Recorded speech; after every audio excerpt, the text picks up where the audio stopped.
क्या आपने कभी महसूस किया है कि कोई अदृश्य शक्ति आपको देख रही है? कि आपने कभी सोचा है कि आपकी सबसे बड़ी डर की कल्पना हकीकत बन सकती है? आज मैं आपको एक ऐसी सच्ची कहानी सुनाने वाला हूँ जिसने मेरी रातों की नींद हराम कर दी। ये कहानी एक जिन की है जिसने मेरी जिंदगी नर्क बना दी। इसे सुनने के बाद आप भी कभी अकेले नहीं सो पाएंगे।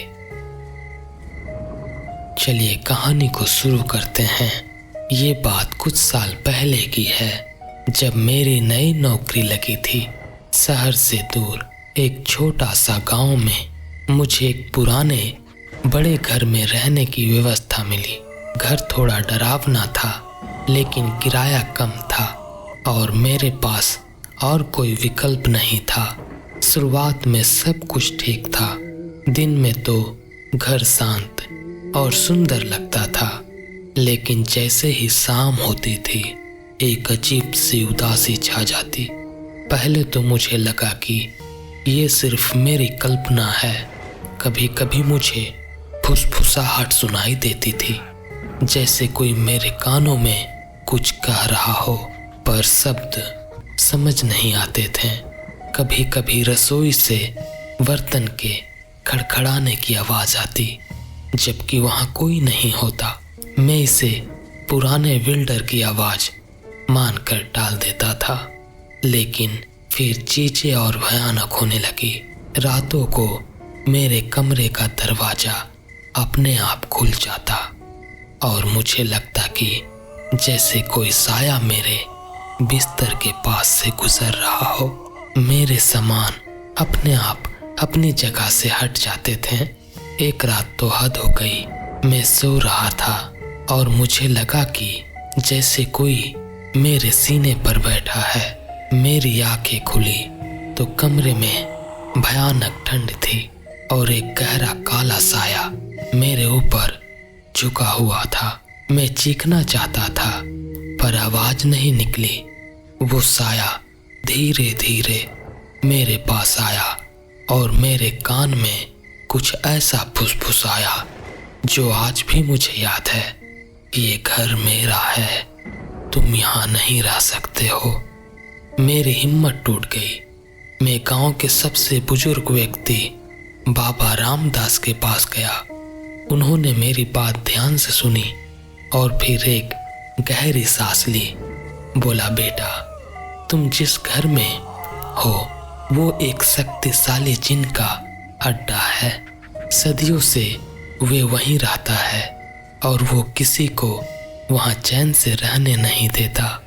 उसने तुम्हारी ऊर्जा महसूस कर ली है। बाबा की बात सुनकर मेरी रूह कांप उठी। मैंने तुरंत घर छोड़ने का फैसला किया, लेकिन जब मैंने अपना सामान पैक करना शुरू किया तो घर का माहौल और भी ज्यादा डरावना हो गया। दरवाजे अपने आप धड़ाम धड़ाम से बंद होने लगे।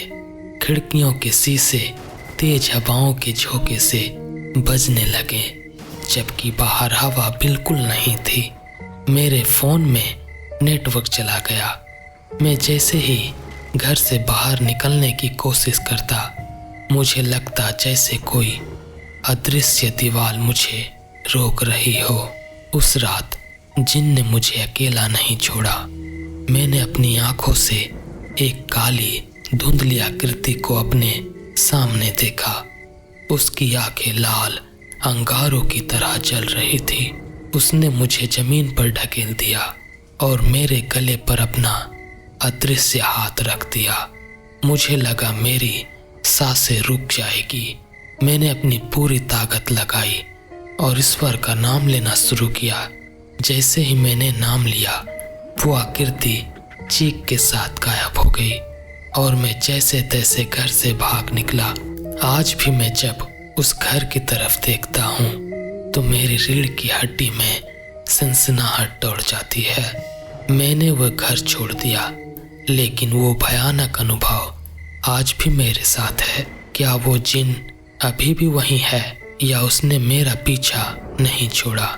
मुझे नहीं पता, क्या आपको ऐसा भी कोई अनुभव हुआ है? मुझे कमेंट में बताएं।